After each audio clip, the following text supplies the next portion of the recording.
মৰমৰ ছাত্ৰ-ছাত্ৰীসকলক দৃষ্টি সৃষ্টি চেনেললৈ স্বাগতম জনাইছোঁ। ভিডিঅ'টো চাই ভাল লাগিলে এটা লাইক কৰিবা, এটা কমেণ্ট নিশ্চয় কৰিবা।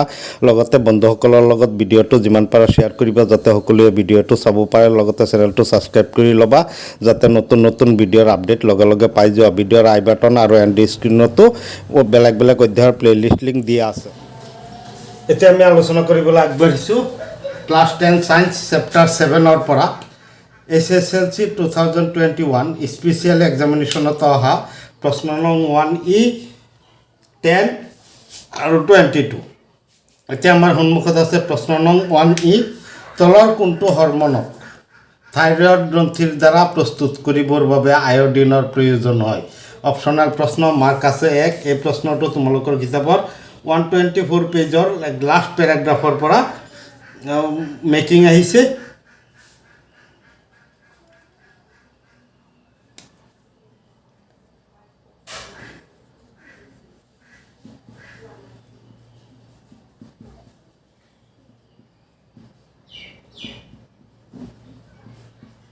ইয়াৰ আনসাৰটো হ'ব থাইৰক্সিন। থাইৰয়ড গ্ৰন্থিয়ে থাইৰক্সিন হৰমন ক্ষৰণ কৰে। আমাৰ 3 অপশ্যনটো ইয়াত শুদ্ধ উত্তৰ।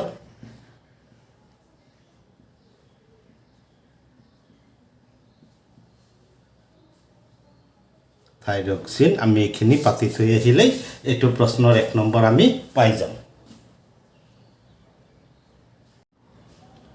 এতিয়া আমাৰ সন্মুখত আছে HSLC 2022-21ৰ প্ৰশ্ন নং 10। প্ৰশ্নটো হ'ল একচন আৰু ডেনড্ৰাইটৰ মাজৰ পাৰ্থক্যসমূহ দৰ্শোৱা। মাৰ্ক আছে 2। এই প্ৰশ্নটো তোমালোকৰ কিতাপৰ 115 পৃষ্ঠাৰ পৰা মেকিং আহিছে। 15 পৃষ্ঠাত চোৱা দ্বিতীয়টো পেৰাগ্ৰাফত এইখিনি কথাৰ আনসাৰ পাই যাবা। আমি আনসাৰটো এনেদৰে আগবঢ়ালে হ'ল একচন আৰু ডেনড্ৰাইটৰ পাৰ্থক্য। একচন স্নায়ুকোষৰ দেহকোষৰ পৰা স্নায়ুবাৰ্তা একচনৰ জৰিয়তে প্ৰান্তীয় শাখালৈ যায়। ই নিকটৱৰ্তী কোষৰ পৰা স্নায়ুবাৰ্তা লাভ কৰে।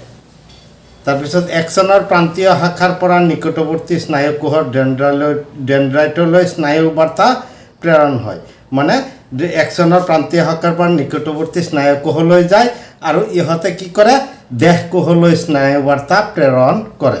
এই আনসাৰটো আমি এইখিনি এনেদৰে আগবঢ়ালে এইটো প্ৰশ্নৰ সম্পূৰ্ণ 2 নম্বৰ আমি পাই যাম। এতিয়া আমাৰ সন্মুখত আছে প্ৰশ্ন নং 10ৰ অৰ নাইবা অথবা দিহা খণ্ডটো। প্ৰতিক্ৰিয়া কি? এই ক্ৰিয়াৰ সময়ত মগজুৱে কি ভূমিকা গ্ৰহণ কৰে? এতিয়া আমি এই প্ৰশ্নটো তোমালোকৰ কিতাপৰ 116 পৃষ্ঠাৰ পৰা মেকিং আহিছে। প্ৰতিক্ৰিয়া কি? আমাৰ শৰীৰৰ পেশী বা কোনো অংগই মগজুৰ অজ্ঞাতে মুহূৰ্ততে জনোৱা সঁহাৰিয়েই হ'ল প্ৰতিক্ৰিয়া। গৰম বস্তুত হাত লাগিল, হাতটো আঁতৰাই আনিলোঁ, এইটো চিন্তাৰ অৱহেলনে হোৱা এনে পৰিঘটনা বুলি হৈছে প্ৰতিক্ৰিয়া। এতিয়া এই ক্ৰিয়াৰ সময়ত মগজুৱে কি ভূমিকা গ্ৰহণ কৰে? এই প্ৰশ্নটো তোমালোকৰ 119 পৃষ্ঠাৰ প্ৰশ্নৱলীৰ 5 নং প্ৰশ্নটো আহিছে। প্ৰতিক্ৰিয়া হ'ল সংগ্ৰাহী স্নায়ু আৰু আজ্ঞাবাহী স্নায়ুৰ সংযোগস্থল স্নায়ুৰজ্জুৰ ক্ৰিয়া। স্নায়ুৰজ্জুৱে এই ক্ৰিয়াটো সংগঠিত কৰে। ইয়াত মগজুৰ কোনো ভূমিকা নাথাকে যদিও ভৱিষ্যতৰ বাবে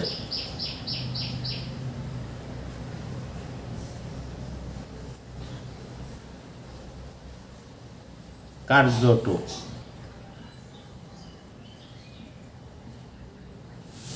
মগজুৱে সংৰক্ষণ কৰি থয়।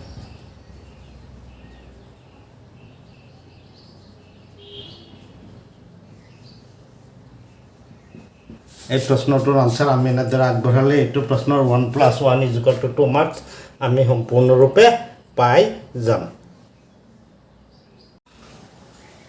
এতিয়া আমি আলোচনা কৰিবলৈ আগবাঢ়িছোঁ প্ৰশ্ন নং 22।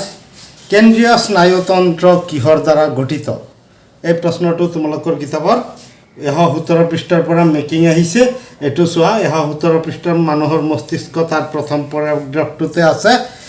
মস্তিষ্ক আৰু স্নায়ুৰজ্জু লগ লাগি কেন্দ্ৰীয় স্নায়ুতন্ত্ৰ গঠিত হৈছে। তাৰপিছত প্ৰশ্নটো হ'ল কেন্দ্ৰীয় স্নায়ুতন্ত্ৰ আৰু দেহৰ আন অংশৰ সৈতে সংযোগ স্থাপন কৰাৰ অৰ্থে স্নায়ুতন্ত্ৰটো কি?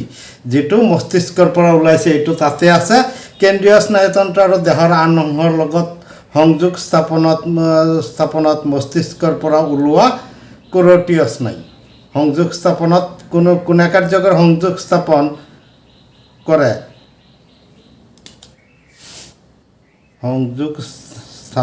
কৰে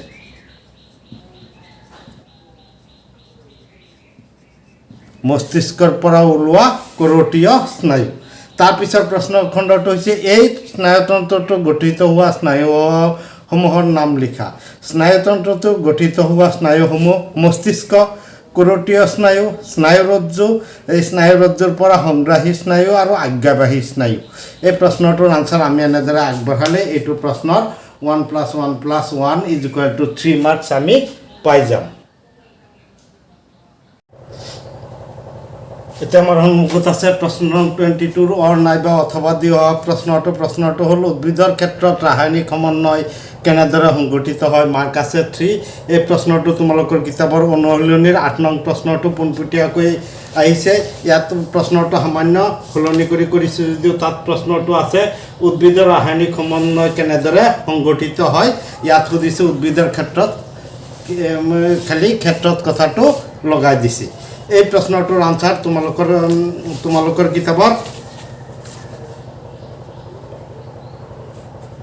121 আৰু 122 পৃষ্ঠাত আছে উদ্ভিদত বিভিন্ন প্ৰকাৰৰ সঞ্জীৱনী পদাৰ্থবিলাকে বৃদ্ধি বিকাশ আৰু পৰিৱেশৰ লগত সমন্বয় ৰখাত সহায় কৰে এই প্ৰশ্নটোৰ আনসাৰটো আমি এনেদৰে আগবঢ়াইছোঁ এইবিলাক সংশ্লেষিত হোৱা স্থানৰ পৰা কাৰ্য সমাধা কৰা স্থান আঁতৰ হ'লেও বেপন প্ৰক্ৰিয়াৰে সেই ঠাই পায়গৈ এতিয়া কিছুমান সঞ্জীৱনী পদাৰ্থৰ কাৰ্যৰ লগতে দি দিছোঁ কিয় যিহেতু 3 মাৰ্কছ আছে অক্সিন নামৰ সঞ্জীৱনী পদাৰ্থই কাণ্ডৰ অগ্ৰ অংশৰ কোষ কৰ্তকীয়া ডাঙৰ দীঘল হোৱাত সহায় কৰে জিবাৰেলিন সঞ্জীৱনী পদাৰ্থই উদ্ভিদৰ কাণ্ড বৃদ্ধিত অৰিহণা যোগায় চাইটোকাইনিনে কোষ বিভাজনত সহায় কৰে আন এবিধ সঞ্জীৱনী পদাৰ্থই উদ্ভিদৰ পদাৰ্থ এপচাইচিছ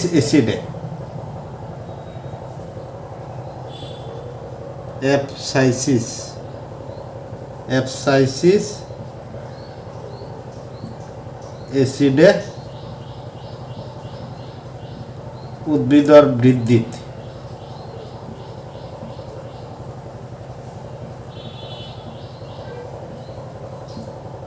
বাধা দিয়ে যাৰ বাবে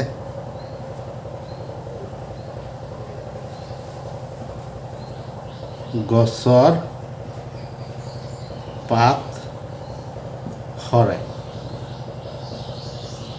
গতিকে এইটো প্ৰশ্নৰ উত্তৰ আমি এনেদৰে আগবঢ়াই থৈ আহিলেই এইটো প্ৰশ্নৰ সম্পূৰ্ণ 3 নম্বৰ আমি পাই যাম মৰমৰ ছাত্ৰ ছাত্ৰীসকল ভিডিঅ'ৰ ডেছক্ৰিপশ্যনত বেলেগ অধ্যায়ৰ প্লেলিষ্ট লিংক দিয়াৰ লগতে চেনেলৰ লিংক দিয়া আছে তোমালোকে চেনেলত গ'লে প্ৰতিটো অধ্যায়ৰ বাবে একোটাকৈ প্লেলিষ্ট দেখা পাবা প্লেলিষ্টত ভিডিঅ'বোৰ একাধিক্ৰমে সজ্জিত কৰি থৈছোঁ যাতে তোমালোকে ভিডিঅ'বোৰ একাধিক্ৰমে চাই যাব পাৰা ইয়াৰ উপৰিও ভিডিঅ'ৰ আই বাটন আৰু এণ্ড স্ক্ৰীণতো বেলেগ অধ্যায়ৰ প্লেলিষ্ট লিংক দি থৈছোঁ তোমালোকে তাত গৈও ভিডিঅ'বোৰ একাধিক্ৰমে চাই যাব পাৰা